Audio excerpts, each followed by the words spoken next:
તો વાત કરીએ જામખંભાળિયાની તો જામખંભાળિયા ખાતે ઉમેદવારોને હાલાકી કે જ્યાં પીએમ વિશ્વકર્મા યોજનાના પરીક્ષાર્થીઓ પરેશાન થયા છે। કોઈ પણ જાતની જાણ કર્યા વગર જ પરીક્ષા રદ કરી દેવાતા આક્રોશ જોવા મળ્યો। ત્યારે અલગ અલગ વિસ્તારોમાંથી આવ્યા હતા પરીક્ષાર્થીઓ, જ્યાં સંચાલકોએ સેન્ટરના દરવાજા બંધ કર્યા, જ્યાં રોજગારી માટે કોર્સ કરતા પરીક્ષાર્થીઓમાં રોષ જોવા મળ્યો।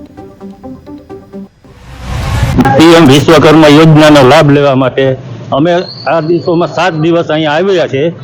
અને 7 દિવસની અંદરમાં કન્ટિન્યુ છેલ્લા દિવસ છે, આજનો છેલ્લો દિવસ હતો, ચાલુ વરસાદે આવ્યા છે, ગાજવીજ થાય છે। હું ભાણવડથી અહીંયા ખંભાળિયા ટ્રેનિંગ માટે આવું છું। અમે બધા પીએમ વિશ્વકર્મા યોજનાનો લાભ લેવા માટે બધા 7 દિવસથી આ ટ્રેનિંગ માટે આવીએ છીએ, પણ આજે એવું બન્યું છે કે સવારે અમે 10 સાડા 10 વાગે અહીંયા થમ આવી અને બધા અહીંયા આવ્યા તો અમને એવું કહેવામાં આવ્યું કે આજે ટ્રેનર જે સાહેબ છે એ આજે બીમાર છે તો આજે નહીં આવી શકે।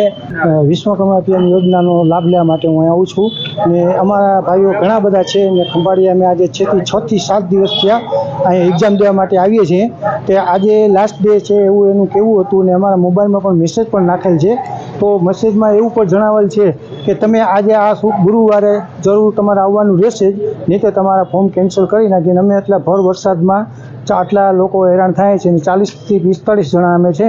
ભાણવડવાળા છે, ખંભાળિયાવાળા છે, ભાતિયાવાળા છે, બધા લોકો સાથે મળીને અમે 40 થી 45 જણા થાય છે। ને અત્યારે એનું કહેવાનું છે થંભ માર્યા પછી કે આ લોકો કોઈ પણ કારણસર થયું હોય, પણ એ લોકોનું કહેવાનું એવું છે કે બીમારના કારણે